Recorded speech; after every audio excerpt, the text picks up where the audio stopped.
साधूचे दासाने, ही अवस्था ज्याच्याकडे त्याला साधू म्हणतात आणि साधूचं नाव ज्याच्याकडे हृदयावर कोरलेले त्याला भाविक म्हणतात. मधल्यानं पख तुटलेल्या कोंबड्यावर उड्या आणायच्या ना, आपण रांगेत येत असं समजा. भाविक होण्याची फार मोठी व्याधी. महाराज आवडंबरीत नाचणारी बाई होती नंदुबुवा, ती स्टेजवर नाचत होती एक बाई. तिला जुन्या भाषेत काय म्हणायचो आपण? वारांगणा. हरिश्चंद्र राजा काय म्हणत होता आपण तिला? वेश्या, वारांगणा. या भारत देशामध्ये एक माऊली नृत्य करत होती, नृत्य नृत्य नृत्य करत. तिने जीवनात कापूस खुरपीला नाही, सोयाबीन कापली नाही, तुरी कापलीला गेली नाही दादा,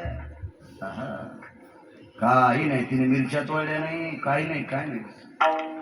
तरी एका राजाला लाजवी इतके पैसे कमी दिले. एका राजावर संकट आलं आणि प्रांत उपाशी मरत होता. काय करावं? मंत्री, महामंत्री, सुमंत्री, प्रधान, प्यादे मिटिंग झाली आणि राजाला सांगितलं 7 महिने पुरल आपल्याकडे धान्याचा कोठा आहे. दया सांगतो, दया आहे. तुम्ही एसटीत जर कोणी बसलं त्याला म्हणतात मोहाच मित्र येणार, मोहाच मित्र. आणि तू एकटाच बसला सुमला एसटीत. पण का बसू द्यायचं नाही? येड वाटलं, साधं मळक्या कपड्याचं मथारा आलं म्हणून त्याला म्हणलं पुढं वा, मा मित्र येणार आहे. आणि पॅन्टीवाले झटझट कपड्याचं बसल्या म्हणून बसलं. मग नंतर कळालं त्याच्या तोंडाच्या वासाने याला निशाण. इतके नालायक माणसं काय काय. तिथं पण दया दाखीत नाही. आपल्या का बापाची एसटी आहे का काय? आपण तिकीट काढून बसलो, त्यालाही तिकीट काढलं, बसू दिन त्याला. नाही, माझा मित्र येणार आहे. आणि मग ते रंगारंगाचं पाणी पिणार मित्र आलता त्याचा. म्हणजे इतकी नालायक आहेत आपण दयेच्या सूत्रात तरी बसतो का? ऐका पाहिजे. मंत्र्याने विचारलं, प्याद्याने विचारलं, गुमास्त्याने विचारलं, 7 महिने पूर्वी इतका द्रव्य साठा आपल्याकडे आहे, याच्यानंतर प्रजेचं काय करायचं? प्यादा हुशार होता. प्याद्यानं सांगितलं, महाराज एक काम जमते, तुम्ही फक्त जाणं गरजेचे आणि तुम्ही गेले की आपलं बऱ्यापैकी पुढचा पाऊस पडेपर्यंत आपलं काम लागते. राजा म्हणला सहज जातो ना. नाही म्हणले, नाव ऐकलं जाणारच नाही. अरे आपल्या प्रजेला जर कोणी जगवित असेल तर मी त्याच्या पाया पडून बोलून गेला राजा. आणि मग प्याद्यानं सांगितलं ती वेश आहे. मग आटारला राबला. अरे बापरे, वेश कसं पाय. पण एक मन माहिती का तुम्हाला? येळाई बाका तू गधे को बोल ना काका. येळाई बाका तू, गाढवाला पण काका म्हणावं लागते. गाढवाला पण काका. अडचणच येऊन महाराज. एक नकटा दुजा नकटा सब नकटे का मेला, उसमें गया नाक वाला बने सबका साला. वेळच येऊन पण वैऱ्यावर येऊन. राजाने मंत्रिमंडळ तयार केलं. म्हणले आपण अंधारात जाऊ, अंधारात जाऊ. मंत्री हुशार होता. ते म्हणला, राजेसाहेब वेशेकडे दिवसा जाणाऱ्या माणसाला लोक वाईट म्हणत नाहीत आणि संध्याकाळी जाणाऱ्याची हलकीच वाटते. मला वाटतं ते राजाला तितकं माहित नसा. असाच असं गोळ्या संपलेला राजा. महाराज हातदार, चोपदार, हत्ती, सिबिका सगळा फाट वैभव वेशीच्या दारात. सांगायला नोकर नाही. एक चू चू चू चू चू चू करून नाचू लागले, एक खिकी खिकी करून असं अंग खाजू लागलं. तिचे 2च मित्र होते, एक कोंबड आणि एक माकड. हे काय झालं सांगितलं. त्याला बोलता कुठे येत होतं. खिडकीचं दार लोटल्यावर पाहिलं तर राजा हुशारबाई होती बाहेर. काय काय माय 7 महिने पुरेल इतका द्रव्य साठा आमच्याकडे दुष्काळ पडलेल्या 2.5 वर्षाचा. करावं दया सांगते, दया. दुष्काळ पडलाय, काय करावं? तुमच्याकडं किती महिन्यापुरता साठा आहे? 7 महिन्यापुरता. आणि त्याच्यानंतर यावर्षी पाऊस पडेल. पाऊस पडल्याच्या नंतर लवकर येणारं पीक आम्ही पेरू आणि त्यापासून जनता सुखी होईल. तिने सांगितलं 4 वर्ष जरी थेंब नाही पाळला तरी तुम्हाला मी उपाशी राहू देत नाही. वेशा. राजाने विचारलं, बाई 4 वर्ष पूर्ण नाही म्हणले. फक्त ह्या कोपऱ्यातलं हौदातलं सोनं काढून न्या, तितक्याच 4 वर्ष धकन. बाकीची गरजच पडली तर पुन्हा हौद दाखीन. गोळ्या नाही संपलं बरं माझ्या, मी वाचून सांगतोय. तिचं नाव आहे महानंदा. तिचं नाव आहे महानंदा. मी पुन्हा एक विषय वाचली, तिचं नाव आहे कमला सुंदरी. बस झाल्या दोनच. सगळ्या गोळ्या एखाद्या घेतल्यावर रिॲक्शन येत असते. तुम्हाला भाटूर भुटूर माहित असते. चांगल्या लक्षात घ्या, ज्याने पुराणाने ज्यांना मान्यता दिली त्यांचं नाव पहा. चांगलं वाची जा, देव तुम्हाला वाची. चांगलं ऐक जा, तुम्ही सांगितलं ते देव तुमचं ऐकेल. तुम्ही चांगलं पहा, कृपेनं देव तुमच्याकडे पाहिजे. पण देवाला आवडत नाही ती पाहता, देवाला आवडत नाही ती ऐकता, देवाला आवडत नाही ती बोलता. त्याच्यामुळे त्याला आपण आवडत नाही. त्याला आवडते असं बघत जा, देव चांगलं करेल. महाराज ज्या दिवशी राजाला द्रव्य दिलं त्या दिवशी लक्षात आलं आज आपली तृप्ती झाली. आणि त्याच राजाला द्रव्य दिलं त्या दिवशी एका साधूने विचारलं, राजा कोणाचा महाल लुटलाय? एका वारांगणीने दिले. महाराज प्रजेच्या हिता करता, प्रजेच्या दये करता माझा नृत्य करून कमवलेलं द्रव्य, नाचून कमवलेलं द्रव्य, स्वतःची विज्जत मातीत घालून कमवलेलं द्रव्य प्रजेच्या सेवेकरता दिलं. सामान्य दया आहे का? प्रजेच्या सेवेकरता दिले. महाराज साधूला लक्षात आलं अशा व्यक्तीला उपदेश करणं गरजेचे. पण साधू वेशीकडे कसा जाईल? भीती आहे महाराज, चौकट आहे. काही गोष्टी आता समाजाचा दृष्टिकोन लक्षात घ्या. आंब्याच्या झाडाखाली दारू पिऊन जरी झोपला तर लोक म्हणतात त्याला चक्कर आली. आणि शिंगीच्या झाडाखाली ठेस लागून जरी पडला तर लोक म्हणले त्याला पाणी टाकून प्याला नव्हता. समाज आगे मोळाच्या माश्या येतात. ज्यानं धुपण आणलं त्याला काना काढू देते, आणि ज्यानं गण लावलं त्याला डसत येते. समाज आहे समाज. लोक जैसा धरता धरवे. लोकांचा काय विचार करतात? लोक प्रत्येक वेगवेगळ्या मार्मिकतेने बोलणारी लोक असतात. साधूने विचार केला आपण जावं कसं? आश्रमावर बोलवावी तर विषा कशी बोलवावी? निरोप पाठिला, पत्र पाठिलं, ताम्रपत्र, वरी शब्द दिला, माय. अरे आवाज माय. तुम्हाला काही सांगण्याची इच्छा आहे, तुम्हाला काहीतरी सांगण्याची इच्छा आहे. महाराज त्या वेशेनं त्या पत्राच्या पाठीमागून लिहिलं, भरत महाराज मी चंद्रेश्वराच्या मंदिरात भेटायला येईल. काय विशाल बाई होती. भगवान शिवजींचं अधिष्ठान, त्याला चंद्रेश्वर भगवंताचं मंदिर म्हणतात. मी परवाला लिंगेश्वराचं मंदिर पाहिलं की ज्या लिंगेश्वराच्या पिंडीवर राष्ट्रमाता जिजाऊ आईसाहेबांनी डोकं ठेवलं, एका गडावर न जात होत्या आणि लिंगेश्वराला प्रार्थना केली, शिवनेरीपर्यंत मला सुखरूप न्या, शिवनेरीपर्यंत सुखरूप न्या, मला बाळाला जन्म तिथं द्यायचा आहे. आणि हरिश्चंद्र दादा दुसरी मागणी केली, नवस नाही. वारकरी संप्रदायात नवस नाही, मागणी इच्छा आहे, नवस नाही. नवस हा भंगारा देवायला असतो. आपले देव नवस केले नवस बोले तया, नवस बोले तया,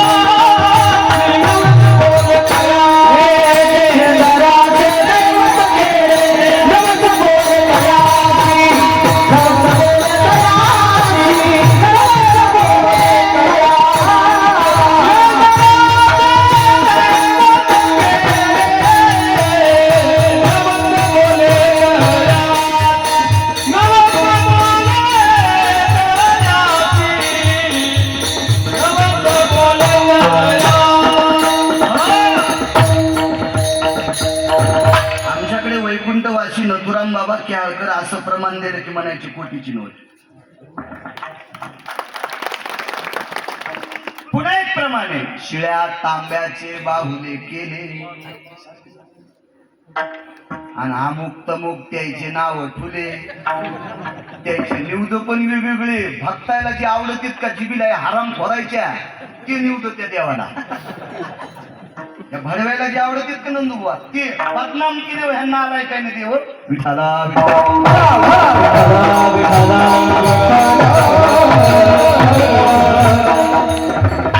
मागणी केली, लिंगेश्वरा मला शिवनेरीपर्यंत जाऊ द्या. स्त्रीला 4 पदर असतात, त्याच्यापैकी एक पदर तिला वटी पदर म्हणतात. आणि त्या वटी पदराची वटी लिंगेश्वराच्या दरबारात केली आणि राष्ट्रमाता जिजाबाई साहेबांना सांगितलं, लिंगेश्वरा असा भार दे की ज्यानं रयतेच राज्य स्थापन करावं. रयतेचं राज्य स्थापन करणारा फक्त एकच राजा झाला 6व्या क्रमांकाचा, तो फक्त छत्रपती शिवराय. मातीशी नाळ ठेवून समाजासाठी प्राप्त झालेला अर्थ एक आदला सुद्धा त्याच्यातला खर्चिला नाही. तो एकच राजा झाला 1ल्या क्रमांकाचा, त्याचं नाव आहे चक्रवेल नावाचा राजा. महाराज सोन्याला लाजवील इतका ज्याचा मतितार्थ गोड होता, हा 3ऱ्या क्रमांकाचा राजा झाला कनक. ज्याचं नीतीसूत्र आपल्या देशात आजमवते इतकंच नाही, विदेशात सुद्धा ज्याच्या नीतीचे सूत्र आजमवतात त्याला म्हणतात विदुर काका. हा एक राजा. आणि 2 नंबरचा राजा झाला कृष्ण वंदे जगद्गुरु. आणि 6व्या क्रमांकाचा राजा झाला रयतेचा राजा. आपण तितके नशीबवान नाही. तुम्ही मी सगळे जरी गेलो तरी आपल्याला तसा राजा पाहायला भेटणार नाही, छत्रपती शिवराय.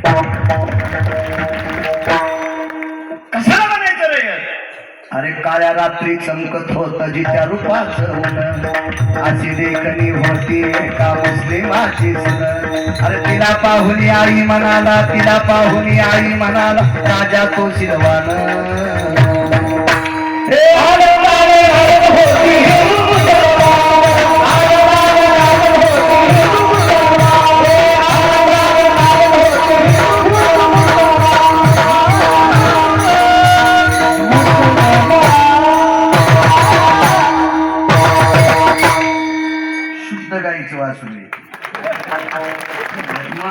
खराब झालाय त्याने ढकून दिलं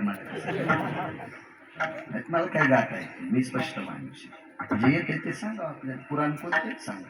वानराची 450 नाव पाठ कोणी एखादी. आता सगळ्या गोष्टी कशा लिचकायच्या, कशा लिचकायच्या. बस तू आता तिकडे जाऊन इथं कंबर सोडून तिथं बस तू.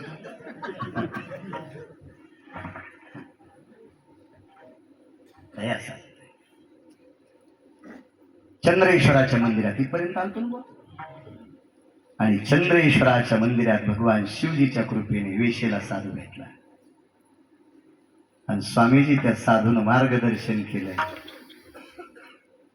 2-3 मिनिटापुरतं अर्धक्षण घडता संताची संगती. महाराज चांगल्या साधूला घासायची गरजच नाही. बंधू घासायची गरज नाही. हा लय घंटा 2 घंटे साबणा लावायची गरज नाही. आलिंगन संताची दिव्य झाली माझी काया, मस्तक हे पायावरी त्यांच्या ठेविता. काही वेळापुरता साधू 2-3 मिनिटात उपदेश केला, साधू निघून गेले. काय उपदेश भरत बुवा. तितक्या उपदेशाच्या नंतर वेश्याव्यवसाय बंद. वेश्याव्यवसाय बंद. हे तुमचं गाव कधीच लिहिलेलं नाही.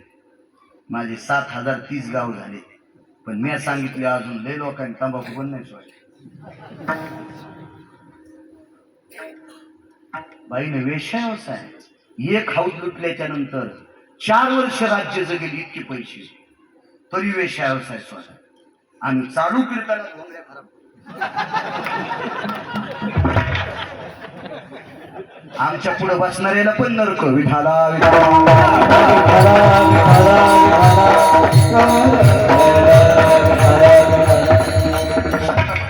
अनुतात राहिला.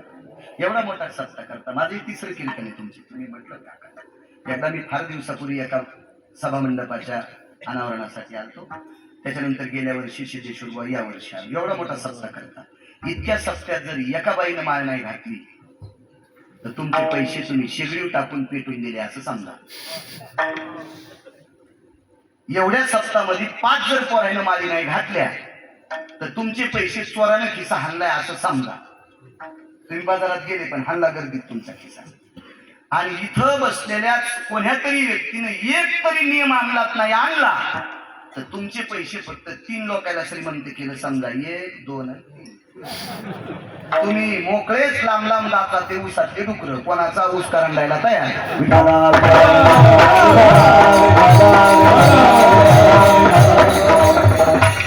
ज्याच्याकडे 100 एकर जमीन आहे त्याला घरच्या पुरती तरी दुधाची गाय असावा. जमीन किती आहे? 100 एकर झाला. एक तरी मसळ आणि गाय त्याची गेलेली असावा. 100 एकर मोडवंडीची जमीन आणि मला म्हणतो दूध प्याचं करते उंदरावणी थैली धरलेली हातात.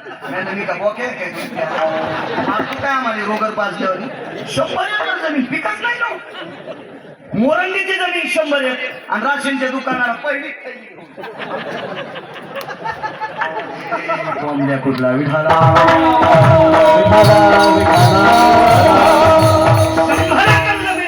तुला मोरंडीची. अरे 4 मोटर टाकल्या विहिरीचं तळ सापडलं ना. एवढं पाणी असताना तुला लागते इतके गहू पेरीत नाही तर तुला पीक येत नाही. एवढा सप्ताह करून जर कोणाला गुण येत नसेल तर तुमचा सगळे पैसे चुलीत गेले समजायचे. विठाला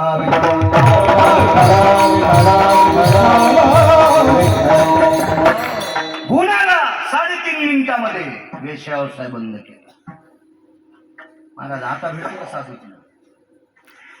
स्वतःच पत्र लिहिलं आणि पत्र राजाला पाठवलं. राजाला सांगितलं ज्या साधूनं ताम्रपत्रावर पत्र पाठवलं त्या साधूला पत्र पाठवा. आता मी वेश्या व्यवसाय तुमच्या म्हणण्यामुळे बंद केला पण पुढे काय केलं. साधूनं त्याच पत्राच्या पाठीमागून दिलं भजन कर. साधूनं त्याच पत्रावर वेशीला सांगितले भजन कर आणि तिथून पुढे भजन सुरू केले. आता वेशीसोबत कोण जाईल भजन. प्रत्येकाला आपापल्या अस्मिता आहे, प्रतिष्ठा आहे, सन्मान आहे. आपण कसं जावा कसं जावा कसं जावा नियमाची प्रणाली आहे. कसं जावा. साधूला पुन्हा पत्र पाठवलं मला कोणी भजनात स्वीकारत नाही मी काय करू तू एकटीच भजन कर. भजनाला जास्त माणसं असावा काय नाही. आपुला तो एक तू एका देवाचं चिंतन कर. तुझ्या मनानं तू भजन कर. आईचं बाई सोनी तू एका जागेवर बस आणि तू भजन कर. काय भजन करू. साधून 6 श्लोक पाठवले. महाराज 20 श्लोक वाचित असतील का. कसं शक्य. महाराज श्लोकासोबत एक साधना पाठवली. साधना दर्भायाम सुजायो यत मधुनानाम शर्करा भयो रसनां कृपा पात्रेषु यां ब्रह्मकन्यास्ततेवच एतदर्भा भजायते नाम वारंगनायत पुनितानां दिव्य दृष्टिं भजायते नाम नैवं गांजा कसं लिखितं. महाराज दर्भाच्या काळीला मधू लावला. मधू म्हणजे मध. दर्भाच्या काळीला मध लावला. ती मदानं वाळलेली काळी एका पुढीत बांधली आणि सांगितलं बाई या काळीला जीभ घास ब्रह्मकन्येची कृपा होईल. श्लोक वाचता आले स्वामीजी. श्लोक वाचता आले. काय तिचा वेदांत, काय तिचं आचार्यपण, काय तिचं शास्त्रीपण, काय तिचं पांडित्य. हरी कोणाला म्हणायचं याच्यावर सांगते. हरी हरी हरी. इतकी प्रभूची सेवा, इतकी प्रभूची सेवा, इतकी प्रभूची सेवा. भजन करत असताना ह्या दोघांना बाजूला केलं. तुमचा मला अडथळा होतोय. तुम्ही बाजूला सारखा. माणूस नाही बाई नाही काय नाही. कोंबडन माकड. महाराज कोंबड्याच्या डोळ्यातून पाणी आलं, वानराच्या माकडाच्या डोळ्यातून पाणी आलं. त्याला बोलता जरी येत नसेल तर तिच्या डोळ्यातल्या त्यांच्या डोळ्यातल्या पाण्याचा सांकेतिक अर्थ तिला कळाला. तू पण वेश्या असताना भजन करते. आम्ही पशु आहेत आम्हाला अधिकार नाही का. भजन करण्याचा अधिकार सकळाशी येते कलियुगी उद्धार. आणि एका अभंगात आधी करून वेश्या. सांगणारा सुद्धा आधी करून वेश्या. प्रत्येकाला भजन करण्याचा अधिकार.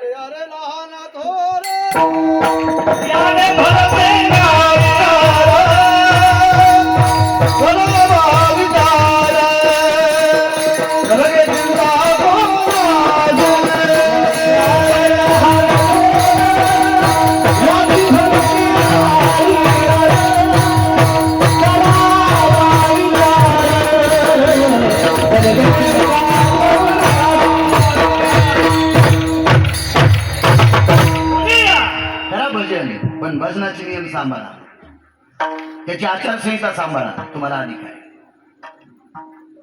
महाराज त्यांच्या डोळ्यातल्या पाण्याचा सांकेतिक अर्थ कळाल्याबरोबर हिच्या डोळ्यातून पाणी आलं. वानर आणि कोंबड्या एका कोपऱ्यात जाऊन रडत होते. माफ कर नाही म्हणे.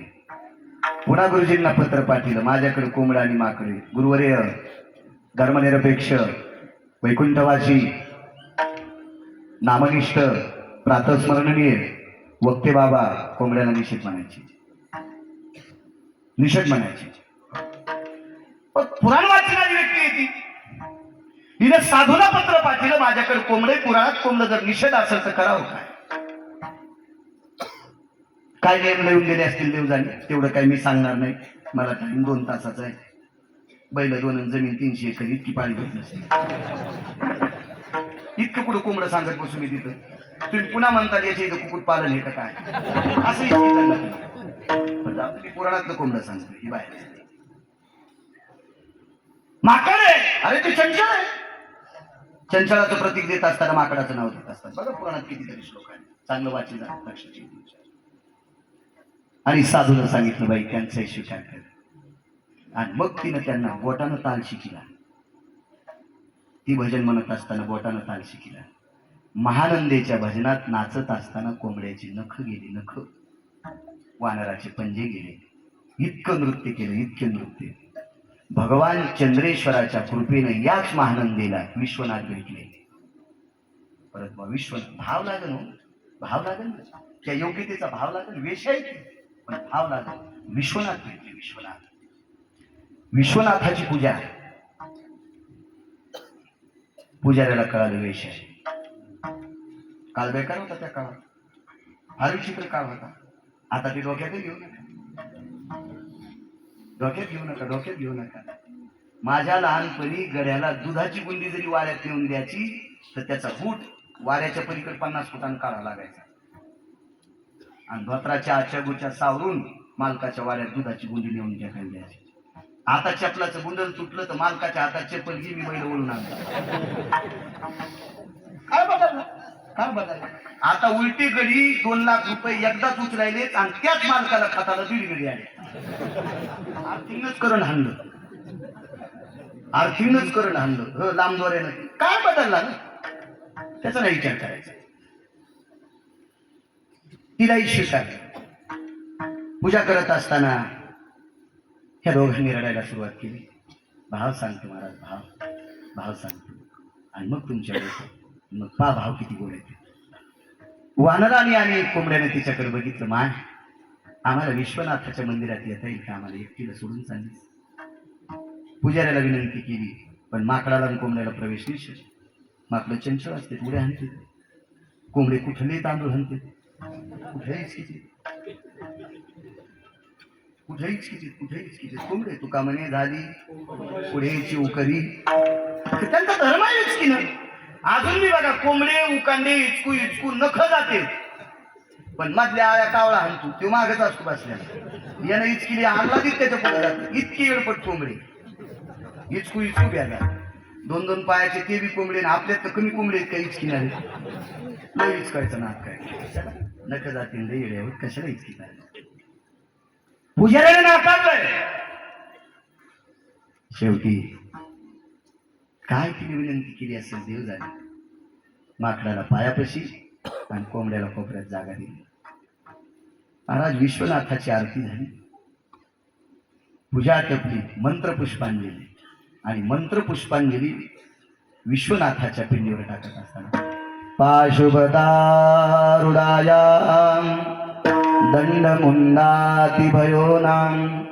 आरुडोति शंकायो पंचाननं भयदीप्ति वृष्णिरोरयजयानां आरुडो गजकर्मायनं यस्सर्वा पुनीतो न भयानां जाश्वनीरा भजायते निशापतियां वृंगाश्रितानां विलेपनं भस्मभयोः क्रीडान्मशानवतः नमो नारायणाय. टाकल्या अक्षर मंत्रपुष्पांनी. वानर मंत्राक्षरीचा मान अंगावर, विश्वनाथाच्या वानराच्या डोक्यावर, वेशेच्या डोक्यावर. कोंबड वंचित राहिले. पण महानंदेच्या अंगावर आदळलेली एक अक्षदा तांदळाचा कण त्याच्या पायाजवळ गेला. इतकं हुशार होतं कोंबडं, त्याने टपकन ते तांदूळ खाल्ला. मला चांगला प्रसाद टाळायचाच नाही. चांगला, तुम्ही जशी तंबाखू टाळीत नाहीत का, तसा चांगला प्रसाद टाळी जाऊ नका. विनंती तुम्हाला, विनंती विनंती, टाळू जाऊ नका. तिच्याकरता विमान आलं बरं बुवा. विमानाचे पार्श्व सामान्य नव्हते. इथं मात्र निर्बंध लागला. विमान एखाद्या देशाला नव्हतं चाललं. विमान कैलासाला जाणार होतं. आणि कैलास कोंबड्याला कशी परमिशन? कसं शक्य काय? नाही नाही नाही नाही नाही नाही. महाराज विमानात बसते खाली. भाविक सांगतोय, भाविक इमानदारीनं तुम्हाला गिरगावच्या बाळूची शपथ येईल, एकूण एकाची शपथ येईल. जर तुम्हाला वैकुंठात विमान न्यायला आलं, जर आलंच, येणार तर नाही, आम्हाला नाही तर तुम्हाला कुठून? जर आलंच तर तुम्हाला एकूण एकाची शपथ आहे, कोणाकोणाला बाजूला बसू देतात. अरे मला आलंय, तू कशाला रेटायला? उतर खाली. ऐका बाईचा भाव, ऐका बाईचा भाव, ऐका बाईचा भाव. महाराज मोठ्या मालकानं 6 श्लोक खर्च केले तिच्यासाठी. तिनं विमानाच्या त्या पार्श्वदाला सांगितलं, दादा या दोघांना जर मध्ये घेतलं तरच मी येऊ शकते. मला विश्वातल्या कोण्याही व्यक्तीनं भजनासाठी मदत केली नाही. पण मी भजन म्हणत असताना रात्र रात्र रात्र रात्र याचे नख तुटायचे, रक्त गळायचं, या वानराचे पाय घासायचे, त्याच्यातून रक्त यायचं. इतकं मला भजनात प्रेम केले. अरे मी भजन केले म्हणून वेशीला विमान? अरे पशु एक निष्पाप आहे, यांना काय नकोय? याचे 2 सिद्धांत घ्या महाराज. भजनानं वानर विमानात बसलं, भजन ऐकल्यानं भजनात नाचल्यामुळं वानर विमानात बसलं, आणि भजनात नाचल्यामुळं कोंबडं विमानात बसलं. भजनाचा पुरुषार्थ तिनं दाखवलं. इतकं तू का म्हणे येथे भजन प्रमाण काय थोरपणा जाळावे ते, एवढा मोठा भजनाचा पुरुषार्थ. आणि भरत दुसरा पुरुषार्थ तिनं जर मनात आणलं असतं तर राजा सुद्धाही मनात नेऊ शकत. तिनं मनात आणलं असतं तर शत्रुघ्न प्यादा सुद्धा विमानात नेऊ शकत होती. गुमास्ता सुद्धा विमानात नेऊ शकत होती. महामंत्री सुद्धा विमानात नेऊ शकत होती. राजाची पत्नी सुद्धा विमानात नेऊ शकत होती. नाही, पण ती इतकी गोड होती. मला प्रभूचं भजन करत असताना ज्यांनी मदत केली, इतका भाव तिचा प्राणी मात्रावर होता. आणि महाराज सगळ्यावर इतक्या आवडीचा भाव ओतणारी लोकच त्याला आवडतात. म्हणून मागत पाहिजे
ऐकत आहे. आता तुम्हाला भेटला असेल 3 वर्ष मॅच खिशात ठेवतो विठाला